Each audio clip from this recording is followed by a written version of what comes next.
Dans un monde où science et magie étaient indissociables et où les maladies semblaient être le caprice des dieux ou des esprits maléfiques, un art grandiose est né, l'art de guérir. Voici l'histoire de personnes qui croyaient au pouvoir de la nature, des rituels et de leur propre toucher, s'efforçant de soulager la souffrance et de rétablir l'harmonie. Pour l'homme ancien, la maladie n'était pas seulement un ensemble de symptômes, c'était une rupture d'équilibre, une perturbation de l'harmonie avec le monde environnant, avec les forces invisibles, avec son propre état intérieur. De là vient une attitude si profonde, presque mystique envers les maladies. Elle pouvait être une punition divine pour des méfaits, les ruses d'esprits maléfiques ou le résultat de l'impact d'une énergie négative. Chaque culture, des tribus de chasseurs primitifs aux majestueuses civilisations d'Égypte et de Mésopotamie, en passant par les sociétés raffinées de Grèce et d'Inde, cherchait à sa manière des réponses aux questions de santé et de maladie. Dans ce passé lointain, il n'existait pas de distinction entre le physique et le spirituel, au sens où nous l'entendons aujourd'hui. Corps, esprit et âme ne faisaient qu'un continuum indissociable. Si le corps était malade, cela signifiait que quelque chose n'allait pas avec l'âme ou l'esprit, et inversement. Ainsi, les guérisseurs anciens ne se contentaient pas de donner des herbes ou d'appliquer des pansements. Ils s'adressaient à la personne dans sa globalité, cherchant à restaurer sa connexion avec le cosmos, avec les ancêtres et avec le divin. Qui étaient ces mystérieux guérisseurs? Leur rôle était varié et étroitement lié à divers aspects de la société. Il pouvait s'agir de chamans voyageant entre les mondes, communiquant avec les esprits des ancêtres et de la nature pour découvrir la cause des maladies et les méthodes de guérison. Il pouvait s'agir de prêtres servant dans les temples, où chaque dieu était le protecteur d'un type de guérison spécifique et où les rituels et les prières étaient considérés comme aussi importants que tout autre moyen. Il y avait des guérisseurs et des sorciers, connaissant parfaitement les propriétés des plantes et des herbes, transmettant leur savoir de génération en génération. Et, bien sûr, les premiers médecins, qui commençaient déjà à systématiser leurs observations, étudiaient l'anatomie, bien que leur conception du corps humain fussent souvent assez naïve au regard des normes modernes. La principale différence entre les guérisseurs antiques et les médecins modernes résidait dans leur double nature. Ils étaient à la fois scientifiques et mystiques. Leur science reposait sur des siècles d'observations et d'expériences empiriques. Quelle plante soulageait la fièvre? Quelle autre la douleur? Comment réparer un os fracturé? Mais cette science était inextricablement liée à la foi en l'invisible. On croyait que la guérison était impossible sans la bénédiction des dieux, sans l'exorcisme des mauvais esprits, sans le rétablissement de l'équilibre énergétique ou magique. C'est pourquoi chacune de leurs méthodes, qu'il s'agisse d'un cataplasme d'herbe ou de l'imposition des mains, était accompagnée de prières, de sorts et de rituels. Le but de notre voyage n'est pas de prodiguer des conseils médicaux, mais de nous immerger dans cette vision du monde, ces méthodes et cette atmosphère unique de la guérison ancestrale.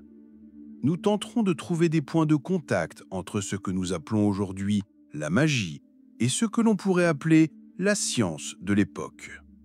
Nous écouterons le murmure du vent dans les anciens temples de guérison, humerons les herbes cueillies à la lumière de la lune et imaginerons le contact des guérisseurs qui apportaient l'espoir à un monde rempli de dangers inconnus.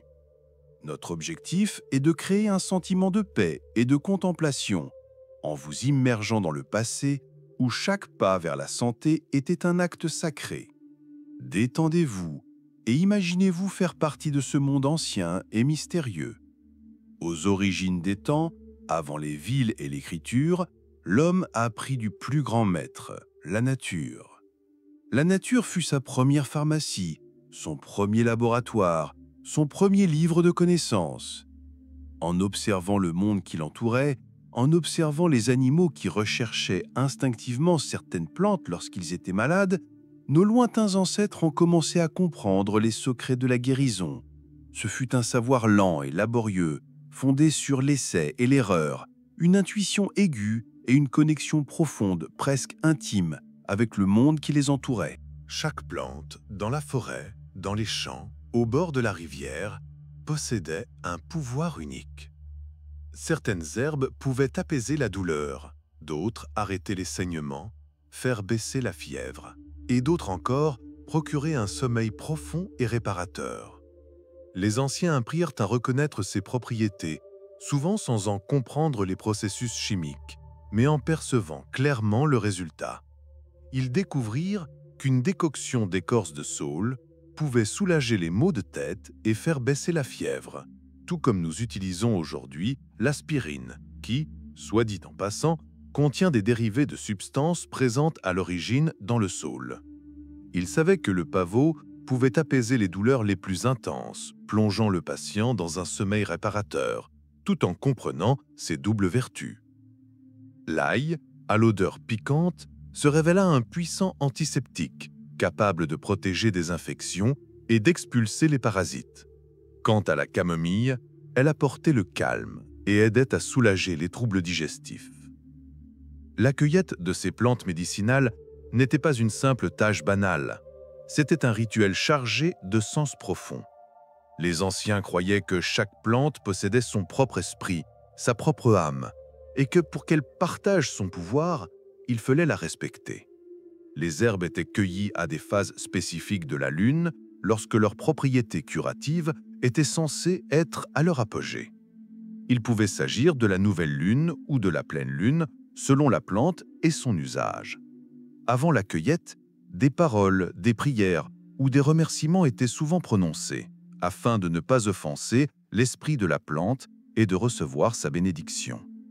Après la cueillette, les herbes étaient soigneusement séchées à l'ombre pour préserver leur pouvoir, puis conservées précieusement dans des endroits spécifiques, souvent dans des vases en argile ou des paniers tressés, à l'abri de l'humidité et de la lumière.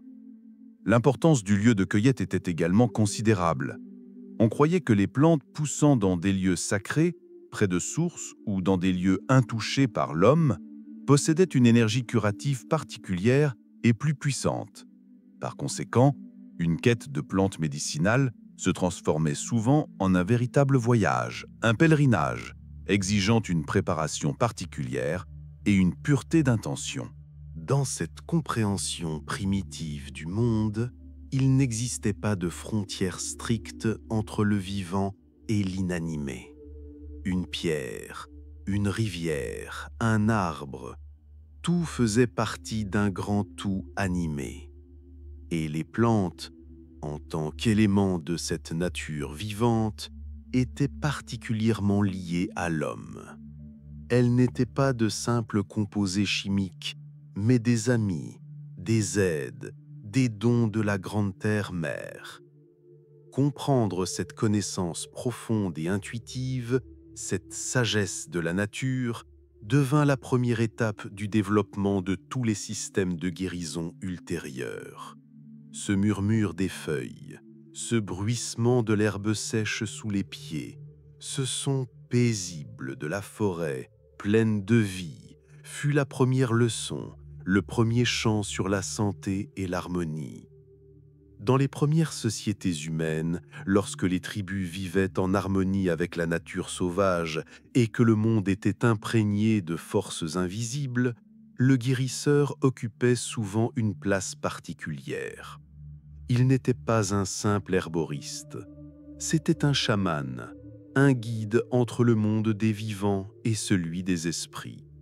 Son rôle n'était pas seulement de guérir le corps, mais surtout l'âme, de chasser les mauvais esprits censés apporter la maladie et de rétablir l'équilibre entre l'homme et son environnement. Le chaman était un médiateur.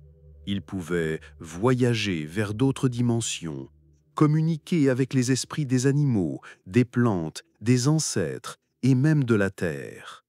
Ces voyages s'effectuaient dans des états de conscience modifiés, obtenus par des chants monotones, des danses rythmées, des jeûnes prolongés et parfois à l'aide de plantes psychoactives. Le tambour était l'outil indispensable du chaman. Son battement n'était pas un simple son, c'était une pulsation qui le menait en transe, puis en retour, servant d'ancrage rythmique à son âme. Sous son rythme doux mais insistant, le chaman plongeait dans les profondeurs de sa conscience pour voir les racines invisibles de la maladie, qu'il s'agisse de la perte de l'âme, de la corruption ou de la colère d'un esprit offensé. Une fois la cause de la maladie découverte, le chaman commençait le traitement, souvent rituel. Il pouvait s'agir de chants pour chasser un esprit maléfique, de restitution symbolique d'une âme perdue ou d'offrande aux esprits pour les apaiser. Le rituel de guérison pouvait durer des heures, rythmé par des mouvements, des sons, des odeurs d'herbe et de fumée, créant un puissant sentiment de sacrement pour le patient et toute la tribu. La guérison chamanique reposait sur une compréhension profonde de l'animisme, la croyance que tout ce qui nous entoure est animé. Chaque arbre, chaque rocher, chaque ruisseau, chaque animal possède sa propre âme ou son propre esprit. Dans ce paradigme, la maladie était perçue comme une rupture de l'équilibre avec cette nature vivante. Par exemple, si un chasseur manquait de respect à l'esprit de l'animal qu'il tuait, il risquait de tomber malade. La tâche du chaman était de rétablir cet équilibre perturbé, de réconcilier l'homme avec les esprits et de restaurer l'harmonie. Pour atteindre des états de conscience modifiés, les chamans utilisaient souvent des plantes auxiliaires. Ces plantes contenaient des substances psychoactives qui permettaient au chaman d'élargir ses perceptions et d'entrer en contact avec le monde invisible. Il est important de noter que l'utilisation de ces plantes était strictement ritualisée et contrôlée, loin d'être une consommation ordinaire. Les chamans maîtrisaient parfaitement le dosage et la préparation de ces plantes afin d'utiliser leur pouvoir pour le bien, pour le diagnostic et la guérison, et non pour nuire. Ainsi, le chaman n'était pas seulement un médecin, mais aussi un chef spirituel, un psychologue, gardien des traditions et du savoir de son peuple. Sa guérison était indissociable d'une vision du monde où tout était interconnecté et où l'harmonie avec le monde était la clé de la santé et du bien-être. Écoutez le doux battement d'un tambour, des chants, des sons d'une forêt nocturne où le feu vacille, et imaginez comment la légère fumée transporte les demandes du chaman vers le ciel, guérissant et protégeant. Des forêts et steppes primitives où régnaient les chamans, nous sommes transportés dans les vallées ensoleillées entre le Tigre et l'Euphrate, berceau de l'une des plus anciennes civilisations, la Mésopotamie. C'est ici, dans les cités de Sumer, d'Akkad, de Babylone et d'Assyrie, que sont nées non seulement les premières lois et la roue, mais aussi certaines des plus anciennes traces écrites de médecine. La médecine mésopotamienne était un amalgame complexe d'observations empiriques, de croyances aux démons et d'interventions divines, le tout consigné sur des tablettes d'argile. Dans la société mésopotamienne, il existait deux principaux types de guérisseurs qui travaillaient souvent côte à côte et se complétaient. Il y avait les assupos, les exorcistes, dont la tâche principale était de chasser les mauvais esprits suspectés d'être à l'origine des maladies. Ils utilisaient des rituels complexes, des amulettes et, bien sûr, de puissants sorts pour contraindre ou forcer le démon à quitter le corps du patient. Et il y avait les azus, les médecins guérisseurs, qui utilisaient des méthodes plus pratiques, herbes, onguents, bandages, interventions chirurgicales simples. Leur savoir reposait sur l'observation des symptômes et l'effet de diverses potions.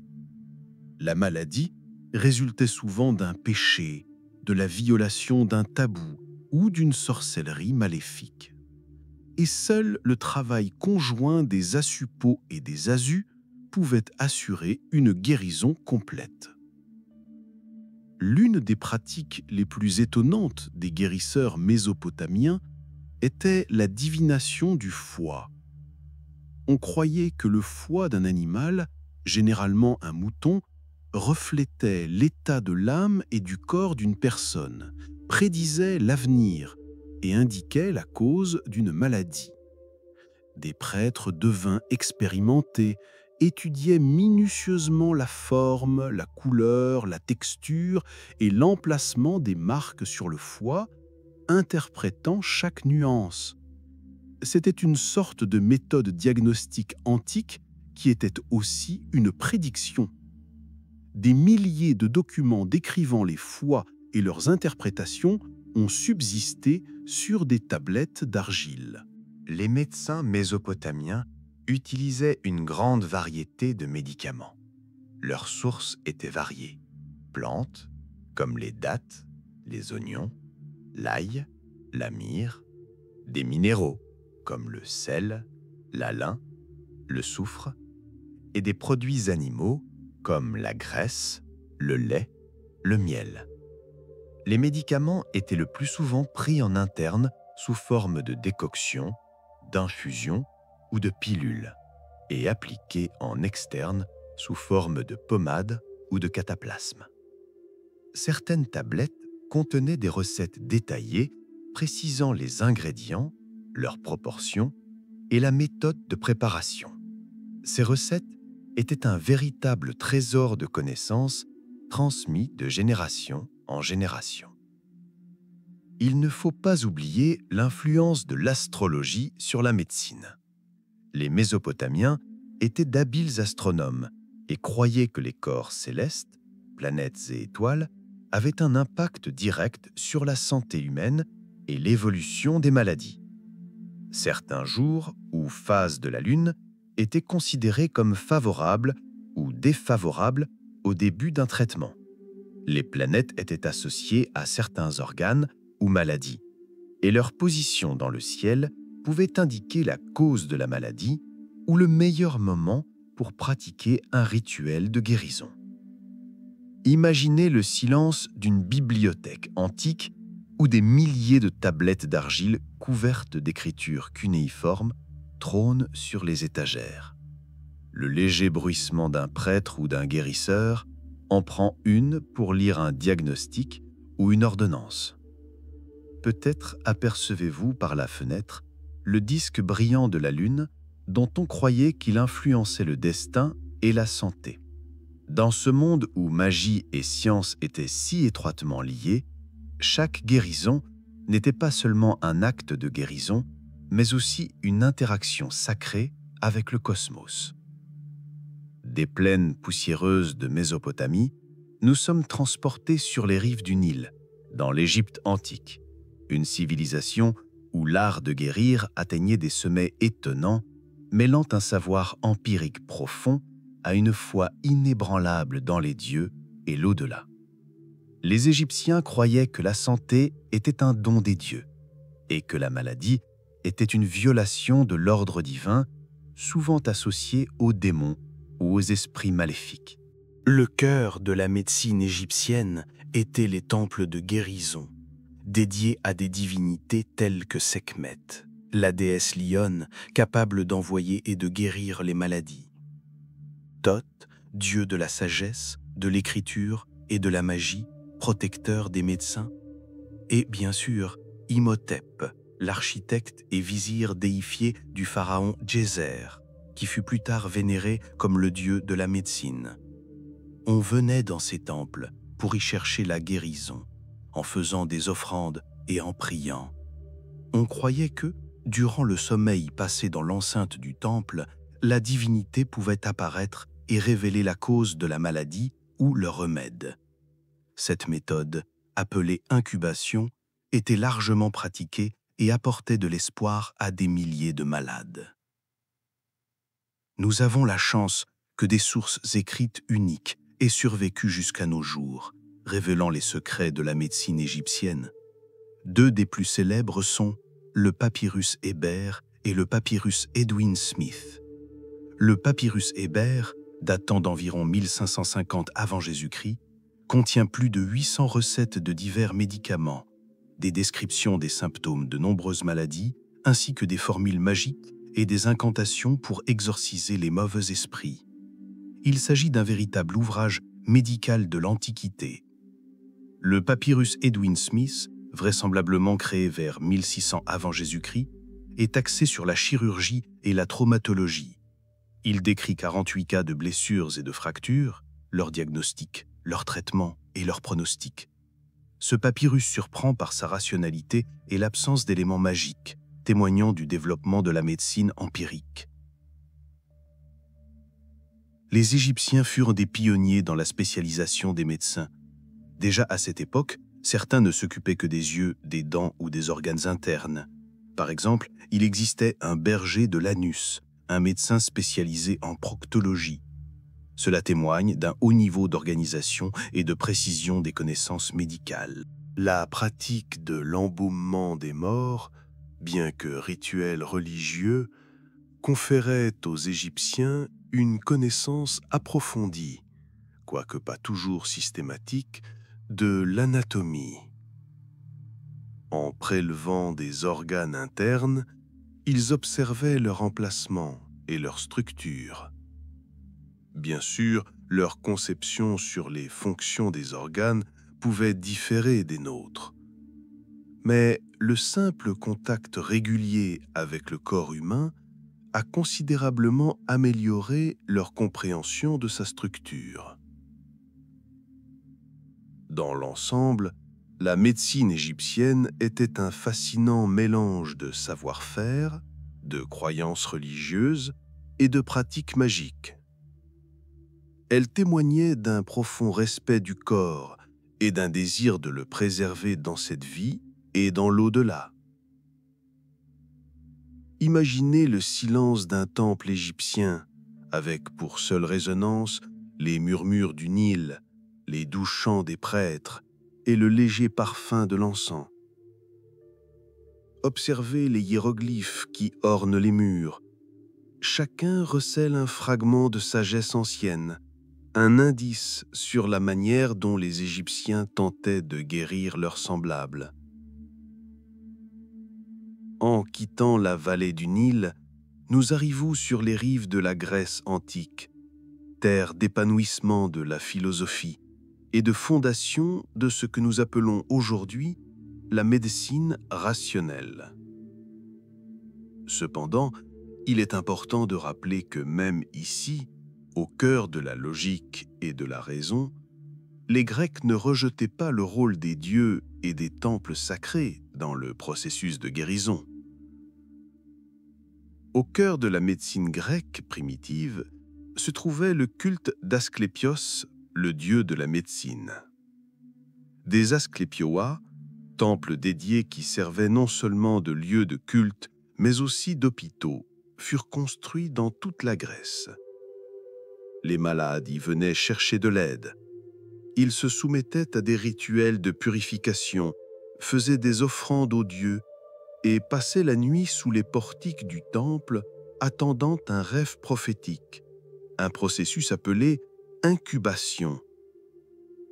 On croyait qu'en rêve, Asclépios lui-même, souvent sous la forme d'un serpent ou de ces animaux sacrés, comme les chiens, pouvait apparaître au patient et lui indiquer la cause de la maladie ou le traitement. Au matin, les prêtres interprétaient les rêves et prescrivaient un traitement qui pouvait inclure un régime alimentaire, de l'exercice, des cures thermales ou l'utilisation de plantes médicinales. Le serpent enroulé autour d'un bâton reste l'un des symboles les plus reconnaissables de la médecine à ce jour, rappelant le lien avec Asclépios. Cependant, parallèlement à cette approche profondément religieuse, une vision plus empirique de la médecine commençait à émerger en Grèce. La figure la plus marquante de cette période est sans conteste Hippocrate, qui vécut au 5e et 4e siècle avant Jésus-Christ. Il est souvent qualifié de père de la médecine pour son approche novatrice. Hippocrate et son école cherchaient à dissocier la médecine de la religion et de la magie, fondant le diagnostic et le traitement sur une observation attentive du patient, de ses symptômes, de son alimentation et de son mode de vie. Hippocrate est reconnu pour avoir créé le code de déontologie médicale, qui sous-tend le célèbre serment d'Hippocrate, les principes de ne pas nuire, de confidentialité et de responsabilité professionnelle. L'un des piliers de la médecine hippocratique était la théorie des 4 humeurs ou fluides du corps, le sang, les mucosités, la bile jaune et la bile noire.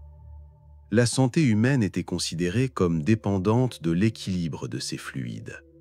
Toute rupture de cet équilibre entraînait la maladie, et le rôle du médecin était de le rétablir, par exemple par l'alimentation, l'exercice physique, ou dans les cas extrêmes, par une saignée ou une purification. Les médecins grecs accordaient une grande importance à l'hygiène de vie pour préserver leur santé. Ils mettaient l'accent sur une alimentation équilibrée, une activité physique régulière et l'utilisation d'air et d'eau propre.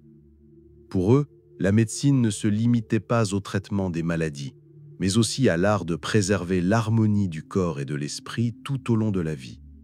La philosophie grecque a également profondément influencé la médecine. Des penseurs comme Platon et Aristote ont réfléchi à la relation entre l'âme et le corps, au rôle de l'esprit dans le maintien de la santé et à la place de l'être humain dans le cosmos. Ces idées ont façonné une compréhension plus holistique de l'être humain, où la guérison du corps était indissociable du soin de l'âme.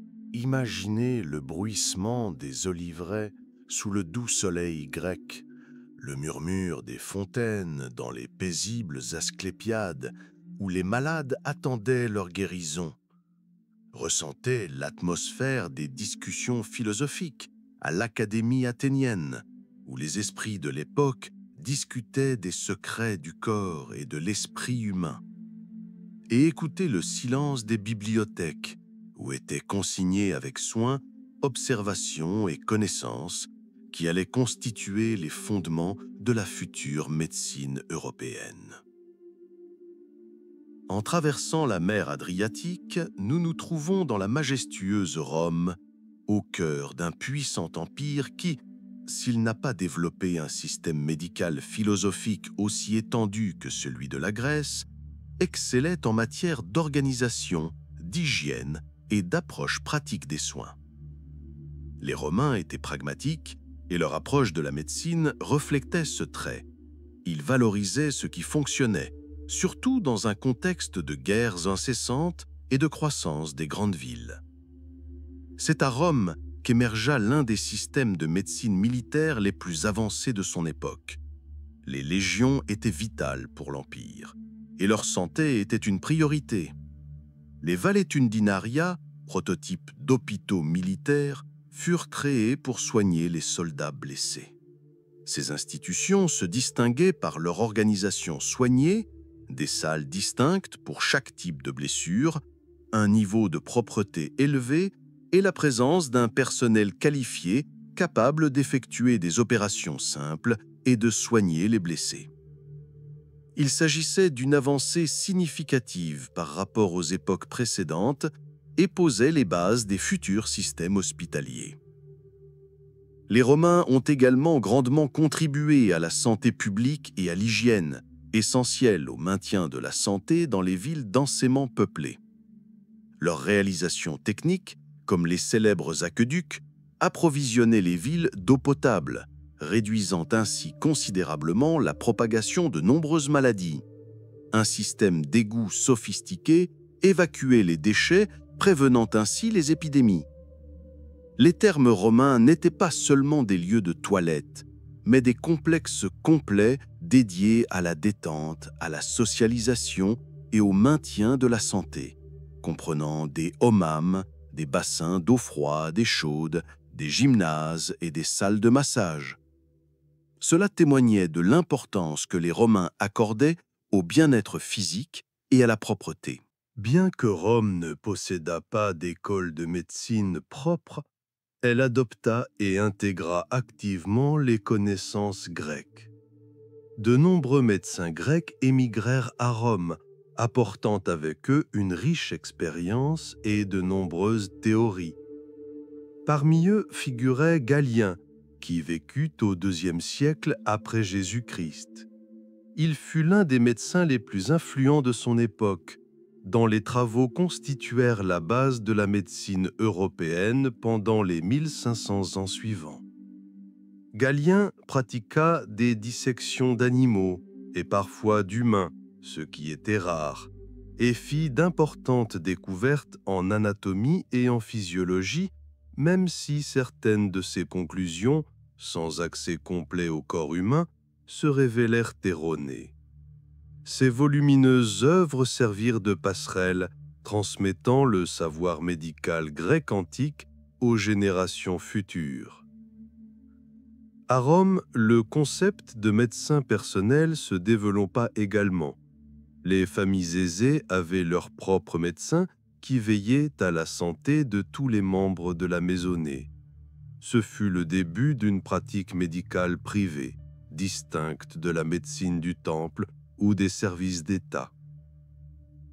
Imaginez de puissants aqueducs alimentant la ville en eau, des thermes animés où les habitants se rétablissaient, et le calme d'un hôpital où un médecin militaire pansait soigneusement les blessures.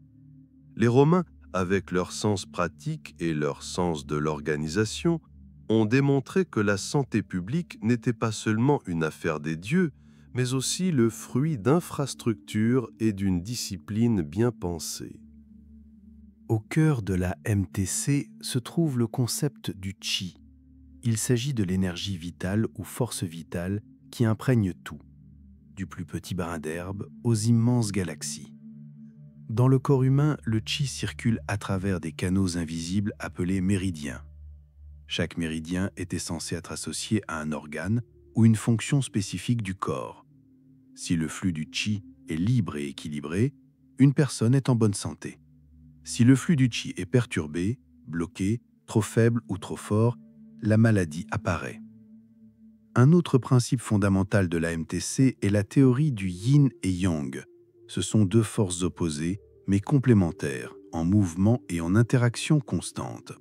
Le yin est associé à l'obscurité, au féminin, au froid et à la passivité. Le yang est associé à la lumière, au masculin, à la chaleur et à l'activité.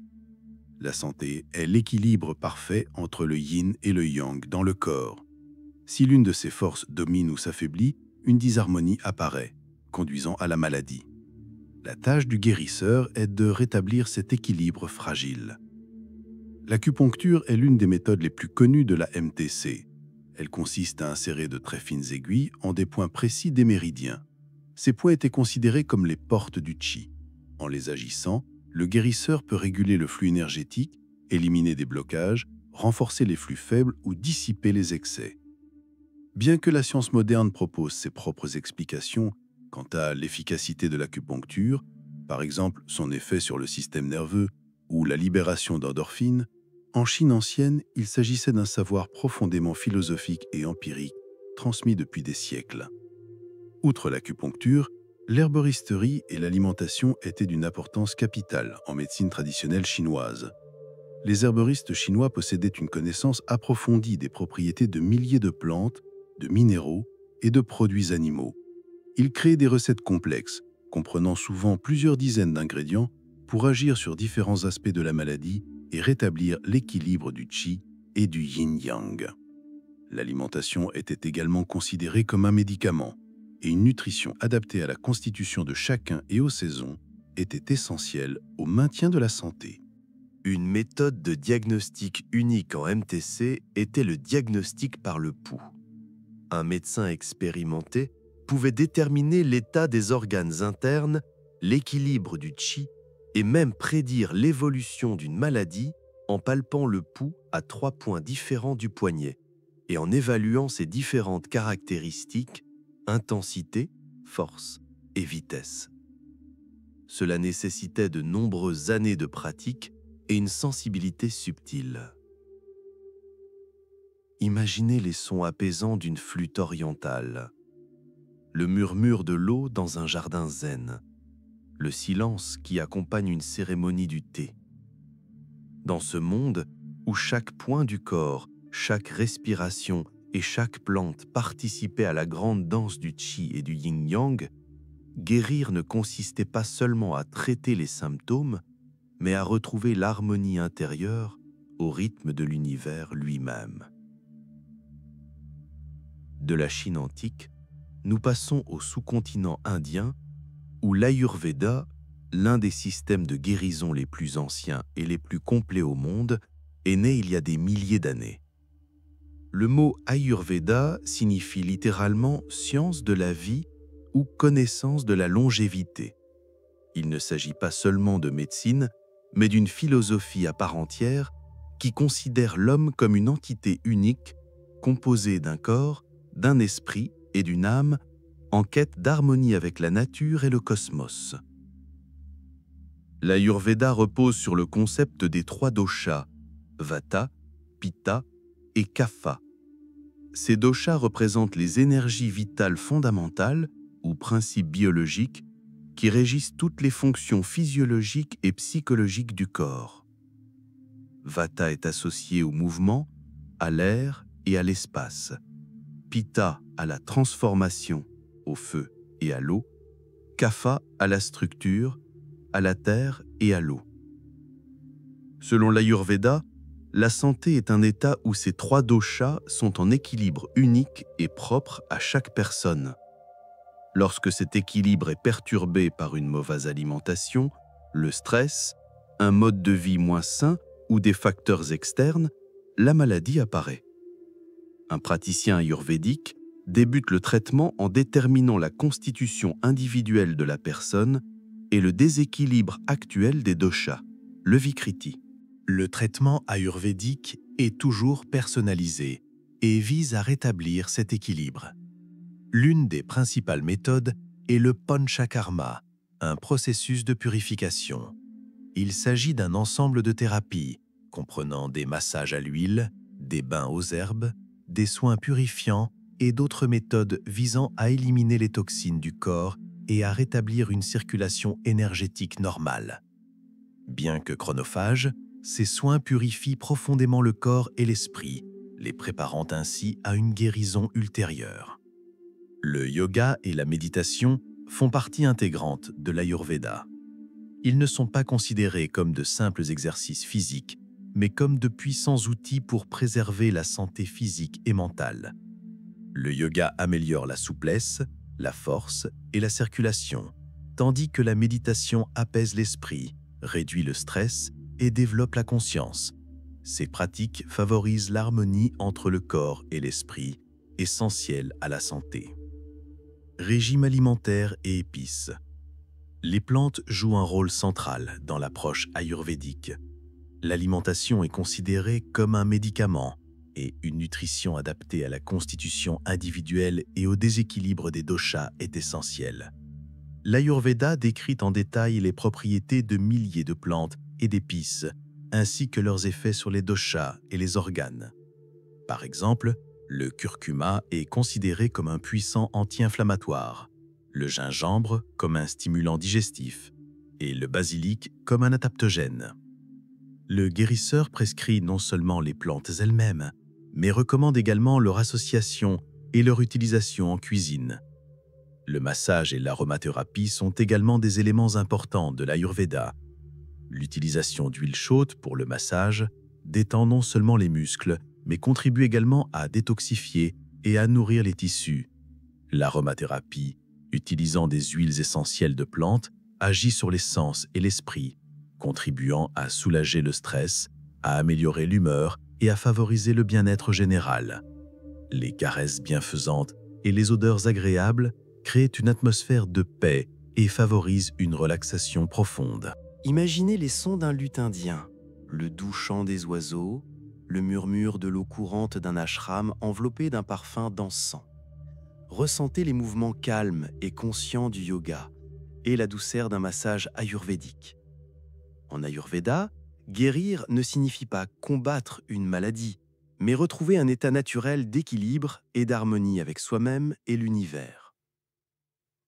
En traversant les océans, nous sommes transportés vers le Nouveau Monde, sur les terres d'Amérique centrale, où les grandes civilisations mayas et aztèques ont prospéré. Leur médecine était profondément ancrée dans l'astronomie, des calendriers complexes, des rituels et une connaissance approfondie de la flore locale. Pour ces peuples, la maladie n'était pas seulement une affection physique, elle était souvent considérée comme une violation de l'ordre cosmique, une disharmonie avec les cycles de la nature, ou le résultat de la colère des dieux. La conception de la santé des Mayas et des Aztèques reposait sur leur cosmologie complexe. Ils croyaient que le monde était un organisme vivant et respirant dont l'homme faisait partie intégrante. La maladie pouvait être causée par un déséquilibre entre les forces terrestres et célestes, une invasion d'esprits maléfiques ou la perte de l'âme. Par conséquent, un guérisseur devait non seulement soigner le corps, mais aussi restaurer cette connexion cosmique rompue. Dans ces sociétés, le guérisseur principal était souvent le Nahual ou chaman guérisseur. Il était l'intermédiaire entre le monde des humains et celui des dieux et des esprits. Les Nahuals possédaient une connaissance approfondie des propriétés des plantes et des minéraux et pratiquaient des rituels complexes pour le diagnostic et le traitement. Ils utilisaient souvent des plantes psychoactives, comme certains types de cactus, des champignons ou d'autres herbes locales pour accéder à des états de conscience modifiés, leur permettant de voir les causes invisibles des maladies. Il est important de noter que l'utilisation de ces plantes était strictement ritualisée et supervisée par des guérisseurs qualifiés, ce qui la distinguait de l'usage quotidien. Les Mayas et les Aztèques possédaient une connaissance étonnante des plantes et de leurs propriétés curatives. Ils utilisaient des milliers d'espèces de la flore locale pour préparer des décoctions, des onguents, des cataplasmes et d'autres médicaments. Par exemple, ils connaissaient les propriétés analgésiques du piment, l'utilisation de l'agave pour soigner les blessures ou encore l'utilisation de diverses plantes pour traiter la fièvre et les troubles digestifs. Certains chercheurs suggèrent même qu'ils auraient utilisé des antibiotiques naturels. Il s'agissait d'un savoir profond et empirique transmis de génération en génération. Rituels. Les rituels et parfois les sacrifices faisaient partie intégrante du processus de guérison. Ils servaient à apaiser les dieux, à chasser les mauvais esprits ou encore à rétablir un équilibre cosmique perturbé. Bien que certains de ces rituels puissent nous paraître cruels, par exemple la mention du sacrifice humain, à l'époque, ils étaient perçus comme la forme suprême d'interaction avec le divin au bénéfice de la communauté entière. Actions symboliques, offrandes, chants et danses pouvaient être utilisés pour guérir les malades. Les Mayas et les Aztèques étaient également très compétents en matière de réparation osseuse et de traitement des traumatismes. Des vestiges archéologiques suggèrent qu'ils étaient capables de traiter avec succès des fractures complexes, des luxations et même de pratiquer des craniotomies, bien que rares et à haut risque. Cela témoigne de compétences pratiques et d'une compréhension approfondie de l'anatomie acquise par l'expérience. Imaginez les sons de la jungle imprégnés du chant des oiseaux exotiques et les douces flûtes indiennes dont les mélodies se mêlent au murmure du vin dans les pyramides antiques. Observez les images mystérieuses sur les murs des temples qui racontent des histoires sur les dieux, l'homme et le cosmos. Chez les Mayas et les Aztèques, la guérison faisait partie d'une grande danse cosmique, où chaque rituel et chaque plante contribuaient à rétablir l'harmonie entre l'homme et l'univers. Des mondes lumineux et mystiques de l'Amérique, nous revenons en Occident, dans l'Europe médiévale, à la fois crépusculaire et majestueuse. Après la chute de l'Empire romain, de nombreux savoirs anciens, notamment médicaux, étaient menacés d'oubli. C'est pourtant à cette époque que les monastères sont devenus gardiens de la sagesse et centres de guérison, et que le monde arabe a également joué un rôle essentiel dans la préservation et le développement du savoir, un rôle que nous reviendrons plus loin. Chaque grand monastère possédait des jardins, bien plus que de simples potagers. C'étaient de véritables jardins d'apothicaires, où moines et moniales cultivaient avec soin des centaines d'herbes médicinales. Chaque plante avait sa propre utilité, du muguet apaisant à la sauge antiseptique. La connaissance des propriétés des herbes se transmettait de génération en génération, était consignée dans des herbiers et utilisée pour soigner les habitants du monastère et les personnes dans le besoin venues de l'extérieur. Souvent, de petites pharmacies étaient créées dans les monastères où étaient préparées décoctions, onguents et teintures. Les moines étaient également les copistes les plus réputés de leur époque. Dans le calme de leur scriptoria, ils copiaient et préservaient méticuleusement non seulement des textes religieux, mais aussi de nombreux manuscrits anciens, dont ceux d'Hippocrate, de Galien et d'autres médecins de l'Antiquité. Sans ce travail acharné, une grande partie du savoir médical grec et romain aurait été perdue à jamais pour l'Occident. Grâce à leurs efforts, ce savoir fut progressivement remis en circulation, bien qu'interprété à travers le prisme d'une vision chrétienne du monde. L'un des traitements dominants au Moyen Âge, fondé sur l'ancienne théorie des humeurs, était la saignée.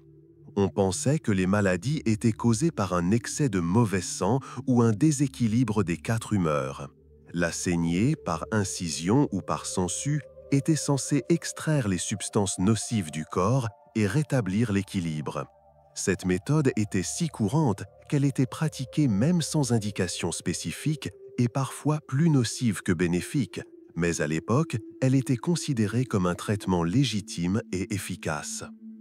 Parallèlement à la médecine monastique, on trouvait dans les villages et parmi les gens du peuple des guérisseurs et des sorciers. Leur connaissance approfondie des herbes, sortilèges, rituels et méthodes de traitement locaux transmises oralement était considérable.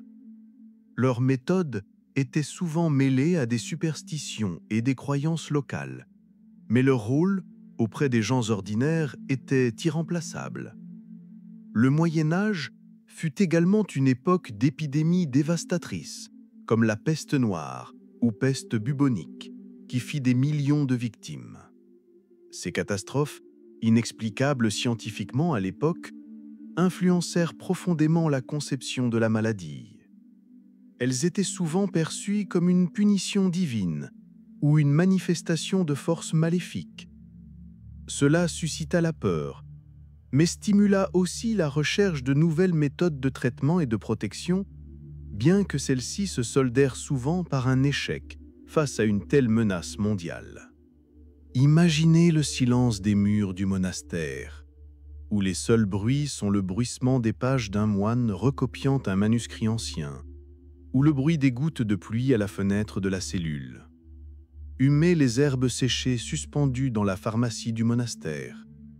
L'Europe médiévale, par sa foi et son humilité, a joué un rôle décisif dans la préservation du patrimoine médical et a préparé le terrain pour les découvertes futures. Après avoir quitté les monastères médiévaux d'Europe, nous effectuons une transition intellectuelle vers l'Orient, vers le brillant monde arabe qui, au Moyen Âge, connut son âge d'or.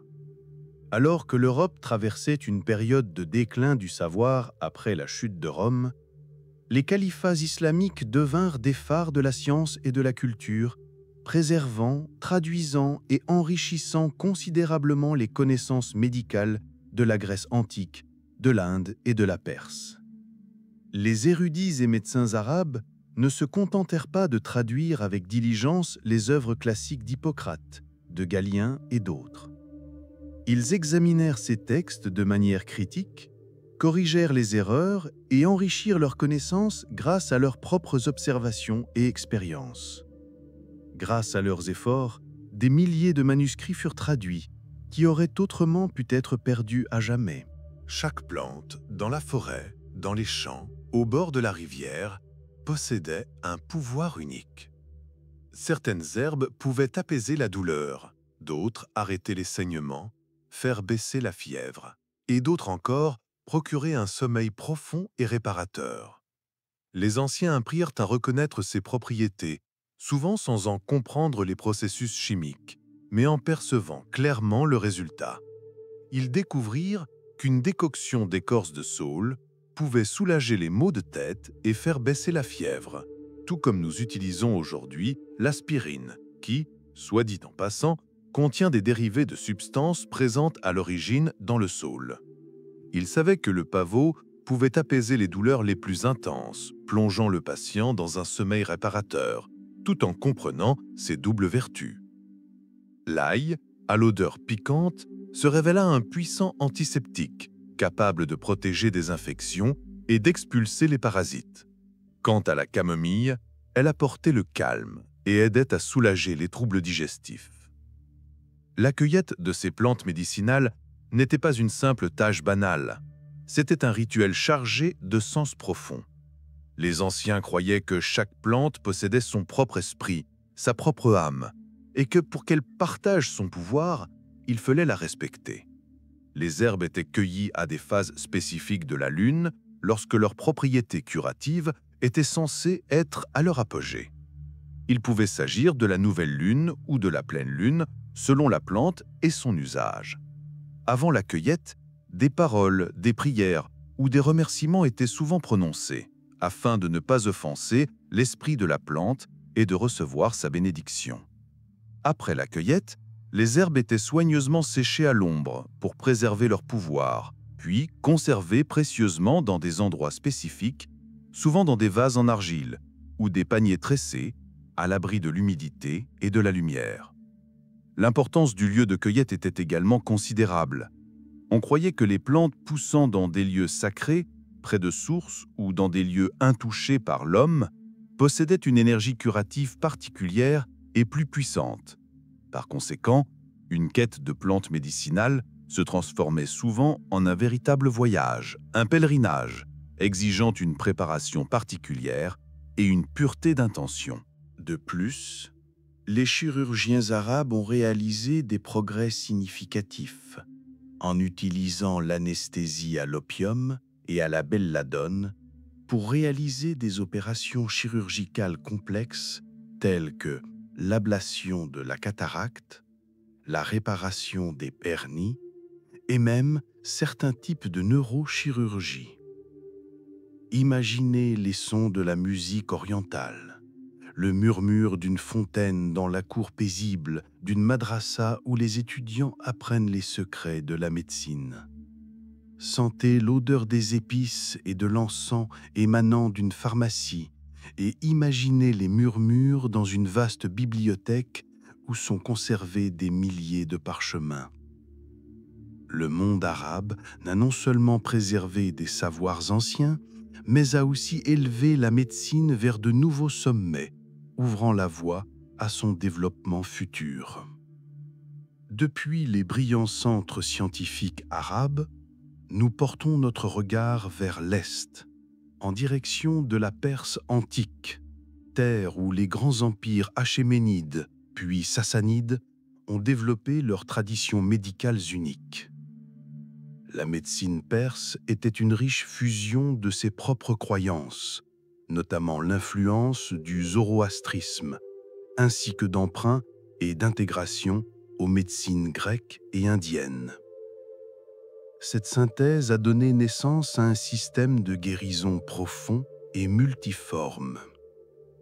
le haut lieu de la formation et de la pratique médicale en Perse était la célèbre académie de Gundishapur.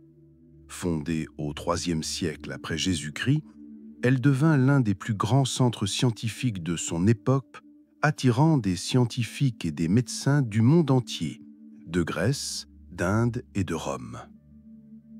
À Gundishapur, des textes médicaux étaient traduits de grec, de syriaque et de sanskrit, des discussions et des recherches étaient menées.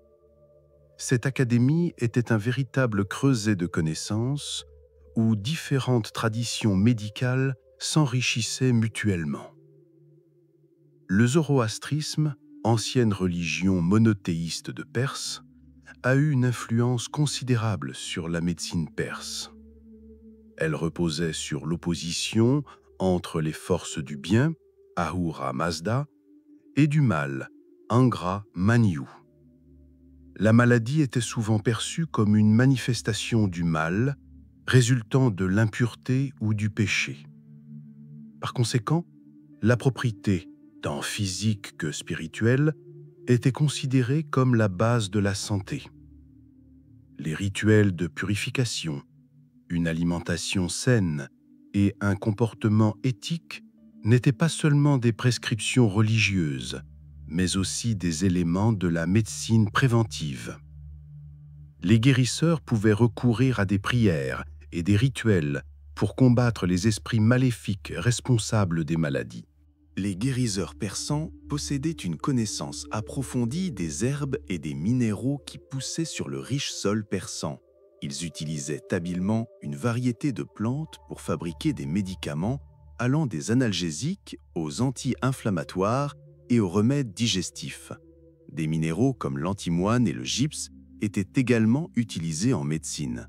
Cette connaissance approfondie de la flore et de la géologie locale leur a permis de créer des remèdes efficaces à partir des ressources naturelles.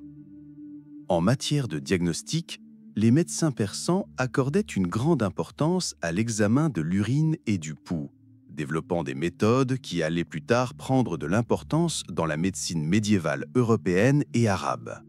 Un médecin expérimenté pouvait déterminer l'état des organes internes, identifier des déséquilibres et établir un diagnostic grâce à la couleur, l'odeur et le sédiment de l'urine, ainsi qu'à la nature du pouls. Les médecins persans servaient souvent à la cour des souverains, jouissant d'un statut élevé et d'un grand respect. Leur savoir était valorisé et on leur confiait la santé des plus hauts dignitaires. Cela contribua au développement de la médecine, les cours créant ainsi les conditions propices à la recherche et aux échanges d'expériences. Imaginez les sons de la musique persane s'échappant des jardins parfumés de roses du palais. Imaginez le bruissement de la soie lorsque le médecin de cour se penche sur son patient pour lui prendre le pouls. La Perse antique, riche de sa culture et de ses profondes traditions spirituelles, a apporté une contribution unique au trésor mondial du savoir médical, démontrant comment foi et empirisme peuvent coexister harmonieusement dans l'art de guérir. En approfondissant l'histoire de la médecine ancienne, nous découvrons un élément universel qui a toujours joué un rôle central dans le maintien de la santé et la prévention des maladies: l'eau. Pour nos ancêtres, l'eau était plus qu'un simple liquide, c'était une source de vie, un symbole de purification et un puissant moyen de guérison, tant physique que spirituel. De nombreuses cultures possédaient des sources et des puits sacrés, vénérés comme des lieux de pouvoir particuliers. Les gens croyaient au pouvoir curatif de l'eau qui coulait de ces sources, lui attribuant la capacité de guérir divers maux. Les pèlerinages vers ces lieux étaient fréquents. Les malades venaient y boire cette eau, sans laver les parties malades, voire s'y immerger complètement, espérant une guérison miraculeuse. Selon les croyances, l'eau de ces sources pouvait être imprégnée de l'énergie des dieux, des esprits de la nature, voire des âmes des ancêtres. Outre les sources froides, les eaux thermales, sources chaudes saturées de minéraux, étaient extrêmement populaires. Les Grecs de l'Antiquité, puis les Romains, les utilisaient activement pour soigner diverses maladies. Les termes romains n'étaient pas de simples bains, c'étaient des complexes complets où l'on pouvait non seulement se laver, mais aussi se faire masser, faire de la gymnastique, socialiser et récupérer. L'eau chaude, riche en minéraux, était réputée efficace pour soigner les maladies de peau, les rhumatismes et améliorer le bien-être général. Le murmure de l'eau, la vapeur qui emplissait la pièce et les voix détendues créaient une atmosphère de paix et de ressourcement. Rituels de purification associés à l'eau étaient courants dans le monde entier. Se baigner dans des rivières sacrées, comme le Gange en Inde ou dans la mer, était considéré non seulement comme un acte de purification physique, mais aussi comme un moyen de se débarrasser des péchés et de l'énergie négative, censée être l'origine de la maladie. Dans certaines cultures, l'eau était utilisée pour chasser symboliquement la maladie du corps, la personne malade étant aspergée ou lavée à l'eau pour se débarrasser de son affliction. Enfin, il ne faut pas sous-estimer l'importance de l'hygiène que des civilisations anciennes comme l'Égypte antique et la Rome antique ont commencé à comprendre intuitivement. La construction d'aqueducs pour acheminer l'eau potable vers les villes, la création de réseaux d'égouts pour évacuer les déchets, tout cela visait à maintenir la propreté et à prévenir la propagation des maladies.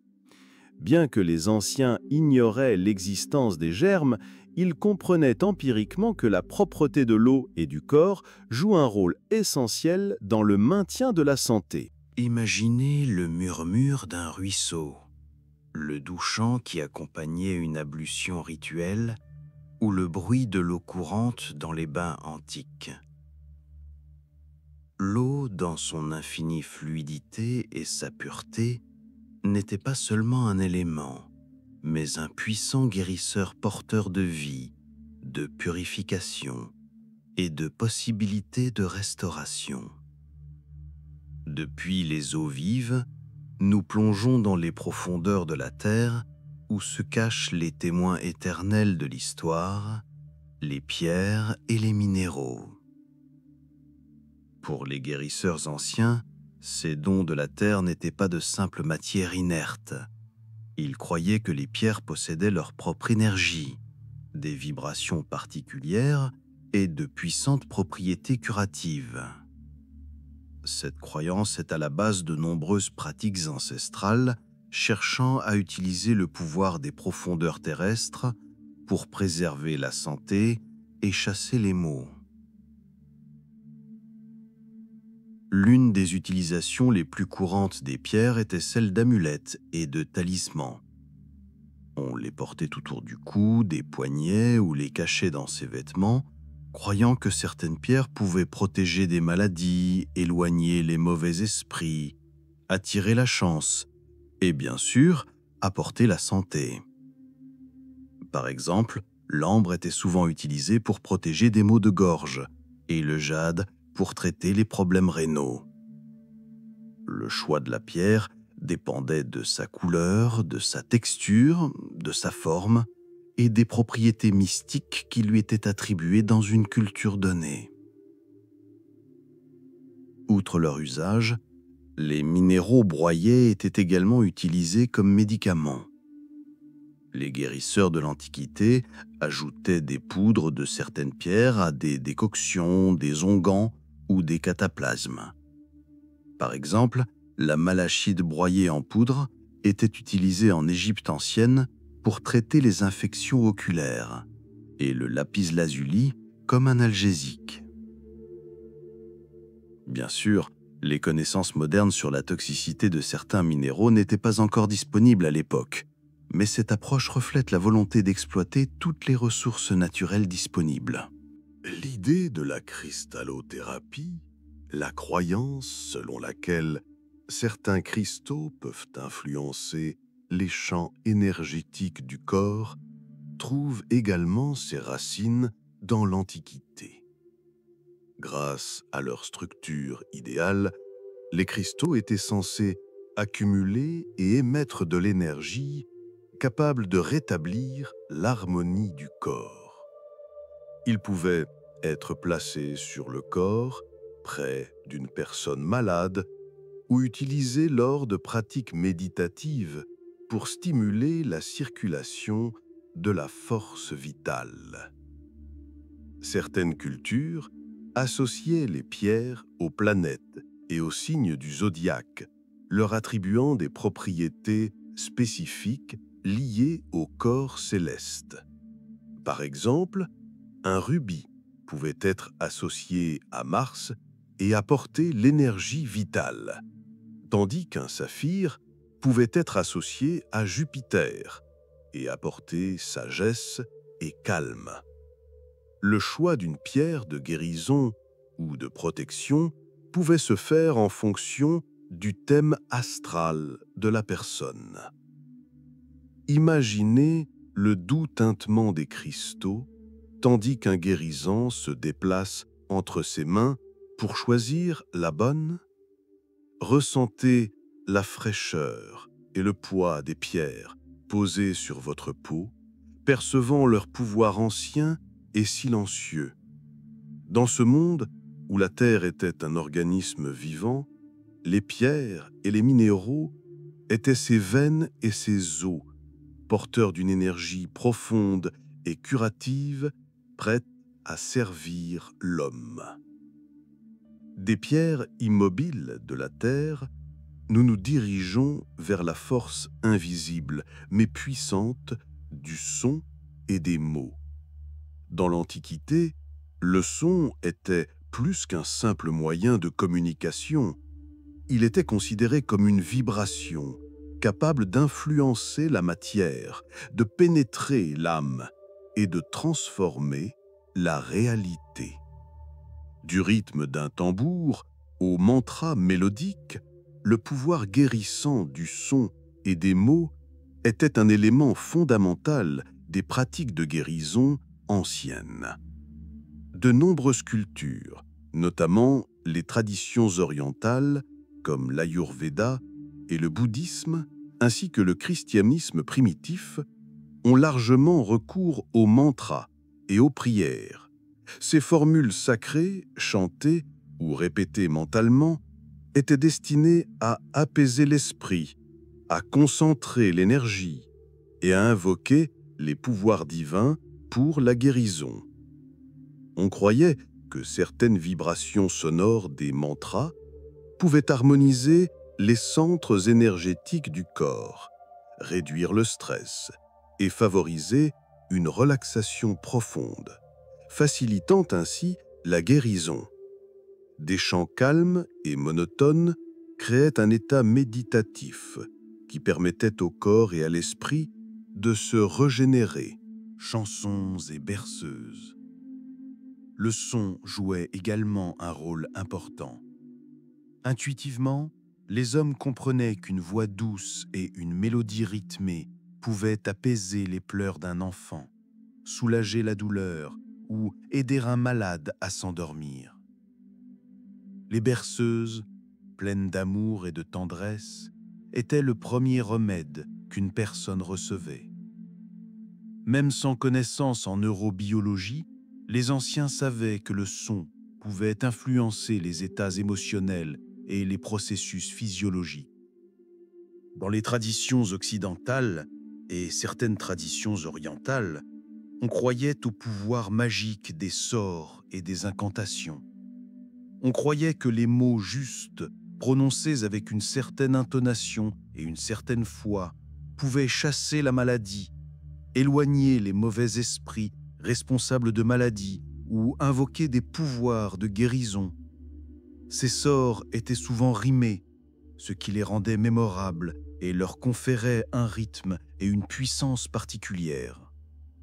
Il ne s'agissait pas d'un simple texte, mais d'une formule énergétique prononcée par un guérisseur. Rythme et danse. Ils étaient également utilisés dans les pratiques de guérison, notamment dans les traditions chamaniques.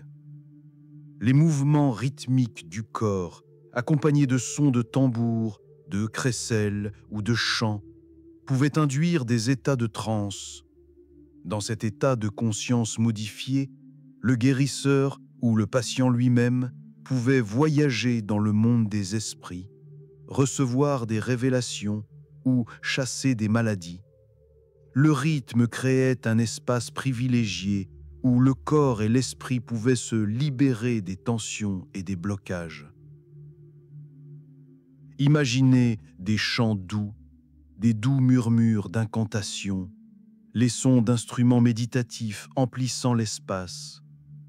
Ressentez le rythme rythmique et apaisant des tambours vous plonger dans une profonde relaxation.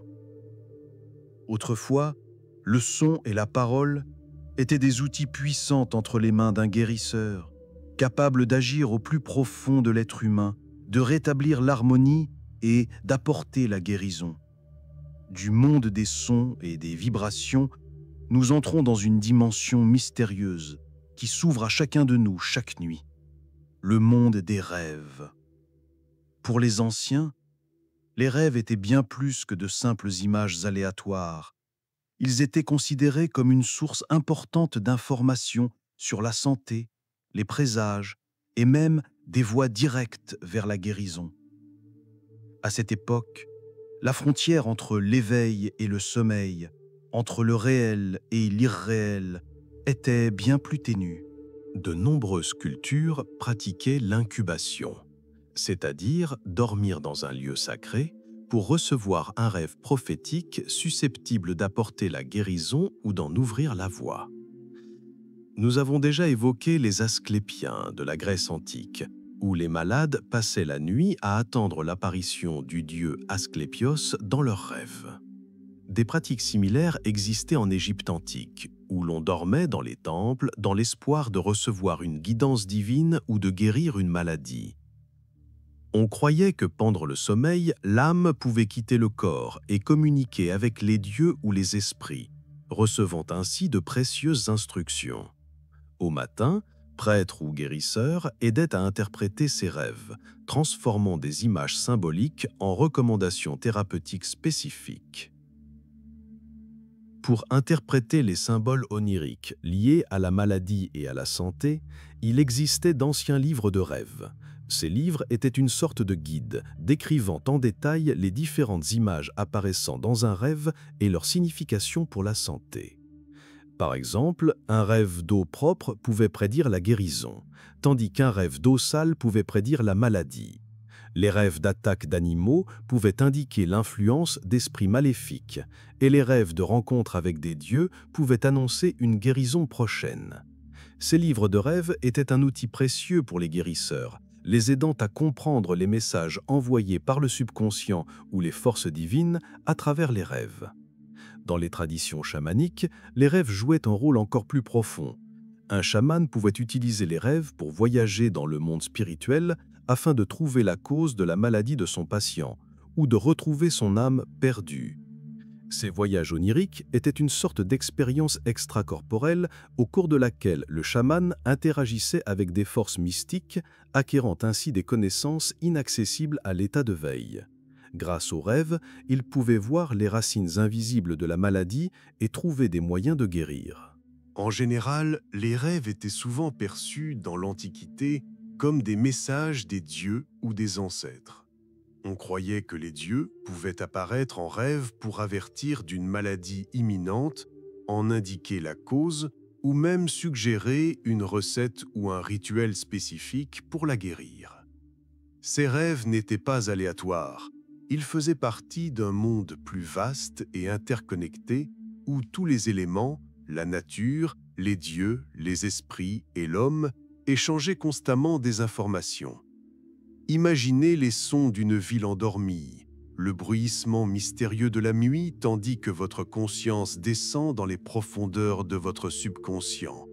Ressentez les murmures discrets qui accompagnent les rêves et imaginez des images et des messages qui vous parviennent dans l'obscurité de la nuit et qui pourraient être la clé de la guérison. Pour les anciens, le monde des rêves était une réalité aussi importante que le monde éveillé. et il recelait de nombreuses réponses aux questions sur la vie et la santé. Du plus profond des rêves, nous comprenons que pour les guérisseurs anciens, la maladie était rarement une affection purement physique. Elle était souvent perçue comme la conséquence d'un déséquilibre spirituel ou mental, d'une disharmonie de l'âme, du mental ou de l'esprit. Dans ce monde où tout est interconnecté, guérir le corps exigeait avant tout le rétablissement de la paix et de l'harmonie intérieure. Dans les croyances anciennes, l'une des causes les plus fréquentes de maladies était l'influence des esprits maléfiques. On croyait que ces entités invisibles pouvaient habiter le corps d'une personne, lui infliger souffrance ou lui envoyer des dégâts et des malédictions de loin. Un guérisseur, qu'il s'agisse d'un chaman, d'un prêtre ou d'un homme médecin, pratiquait des rituels d'exorcisme non pas pour effrayer, mais pour éliminer symboliquement ou réellement cette entité négative. Il pouvait s'agir de chants spéciaux, de combustion d'encens, d'utilisation d'amulettes ou de lancer de puissants sorts visant à forcer l'esprit à quitter le corps du patient. Ces actions créaient un sentiment de protection et de contrôle sur les forces invisibles. Dans certaines cultures, notamment celles dotées de systèmes religieux développés, la maladie était considérée comme une punition pour une mauvaise action ou un péché. Dans ces cas, la guérison exigeait non seulement un traitement physique, mais aussi un repentir, une reconnaissance de culpabilité, des excuses aux dieux ou à la communauté et une tentative de réparation. Des rituels de purification et des sacrifices pouvaient également faire partie de ce processus, aidant une personne à se purifier de ses péchés et à retrouver la faveur des dieux. La maladie était considérée comme une leçon à apprendre pour la croissance spirituelle. Souvent, la maladie indiquait le besoin de rituels de réconciliation, le rétablissement de l'harmonie avec la nature, les dieux, les esprits, voire la communauté elle-même. Si une personne brisait un tabou, nuisait à l'environnement ou entrait en conflit avec d'autres membres de sa tribu, cela pouvait, selon les croyances anciennes, entraîner la maladie. Le guérisseur agissait alors comme médiateur, aidant à rétablir les liens rompus afin que l'énergie vitale puisse à nouveau circuler librement. Bien que les guérisseurs de l'Antiquité n'utilisaient pas le terme « effet placebo », ils le comprenaient probablement intuitivement. La foi du patient dans le guérisseur, dans le rituel et dans la médecine faisait partie intégrante du processus de guérison. La confiance et l'espoir que le guérisseur insufflait au patient étaient eux-mêmes d'une grande puissance, activant les ressources internes du corps pour la guérison. La création d'une atmosphère particulière, l'utilisation de symboles et de rituels, tout cela contribuait à renforcer cette foi et l'attente d'un miracle. Imaginez le doux murmure d'un guérisseur, les sons apaisants qui emplissent l'espace et la douce lueur d'un feu qui crée un sentiment de paix et de sécurité. Dans ce monde antique, où l'âme et le corps ne faisaient qu'un, la guérison n'était pas seulement un traitement pour des maux physiques, mais un processus profond de restauration de l'harmonie intérieure et avec le monde qui l'entoure. Passant des états internes aux relations interpersonnelles, nous en arrivons à l'une des caractéristiques clés de la guérison ancienne, la relation profonde entre le guérisseur et son patient. Cette relation reposait non seulement sur le savoir et les méthodes, mais aussi sur une confiance sincère, l'empathie et le rôle essentiel du rituel. Dans l'Antiquité, le processus de guérison était souvent un voyage partagé et non une simple visite chez le médecin. Par-dessus tout, il existait un contact personnel étroit entre le guérisseur et son patient. Dans plusieurs sociétés anciennes, les guérisseurs vivaient et travaillaient au sein de la même communauté que leurs patients. Ils connaissaient les familles, leur histoire, leur mode de vie et leurs croyances. Cela leur permettait d'aborder chaque personne individuellement, comprenant non seulement les symptômes physiques, mais aussi leurs possibles racines psychologiques, sociales ou spirituelles. Les patients, à leur tour, faisaient profondément confiance à leur guérisseur, sachant qu'ils se souciaient d'eux non seulement en tant que patients, mais aussi en tant que membres de leur communauté.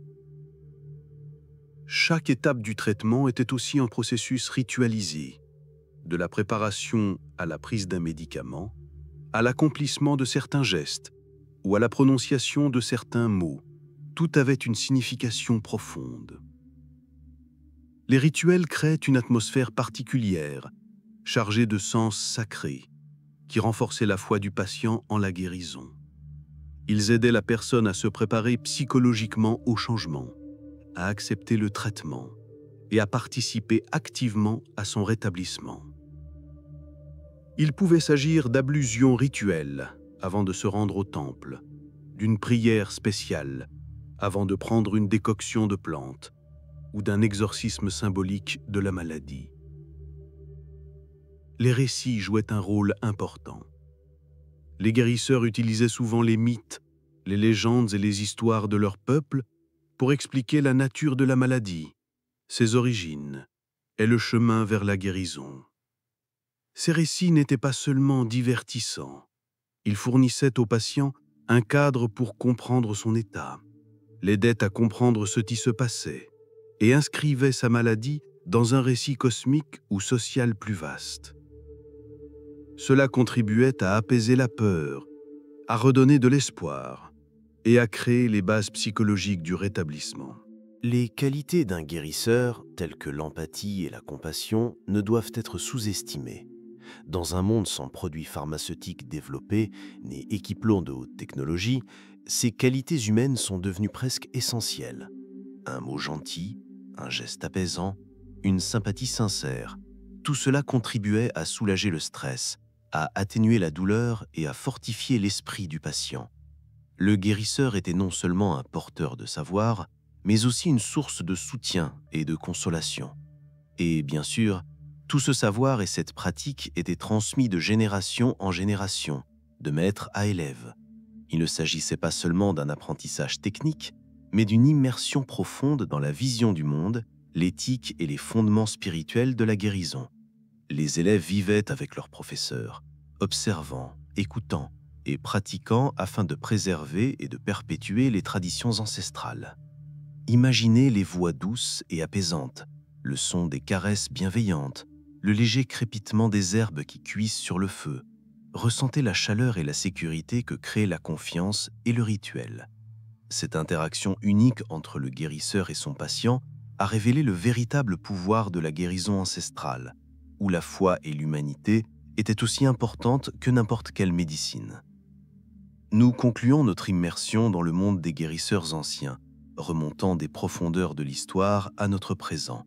Après avoir traversé les millénaires, nous constatons que, malgré les progrès colossaux de la science et de la médecine moderne, de nombreux principes et idées de la médecine ancienne non seulement n'ont pas perdu de leur relevance, mais gagnent même en importance au XXIe siècle. L'un des exemples les plus frappants est l'approche holistique, pierre angulaire des pratiques ancestrales. Alors que la médecine occidentale moderne s'est longtemps concentrée sur le traitement des organes et des symptômes individuels, nous revenons aujourd'hui de plus en plus à l'idée que le corps, l'esprit et l'âme sont interconnectés et s'influencent mutuellement. Stress, émotions, croyances, tous ces éléments ont un impact considérable sur notre santé physique. Ce retour à la compréhension de l'être humain comme un système unique, à l'harmonie de toutes ses composantes, fait directement écho à la sagesse ancestrale. Le monde moderne connaît également un regain d'intérêt pour le pouvoir de la nature. Phytothérapie, naturopathie, aromathérapie, alimentation consciente. Ces approches fondées sur l'utilisation des ressources naturelles et les principes d'un mode de vie naturel gagnent à nouveau en popularité. Nous redécouvrons ce que les anciens savaient intuitivement: la nature nous offre des sources inépuisables de santé et de bien-être. L'importance de la santé mentale son impact sur la condition physique est de plus en plus évident. Dépression, anxiété, stress chronique sont reconnus comme des facteurs importants contribuant au développement de nombreuses affections physiques. Psychothérapie moderne, méditation, yoga, toutes ces pratiques visent à rétablir l'équilibre intérieur et l'harmonie de l'esprit, prolongeant ainsi les anciennes méthodes de guérison spirituelle et mentale. Même dans le contexte de la médecine de pointe, le rituel et la foi jouent encore un rôle. Souvenez-vous des blocs opératoires stériles, des uniformes des médecins, du protocole strict.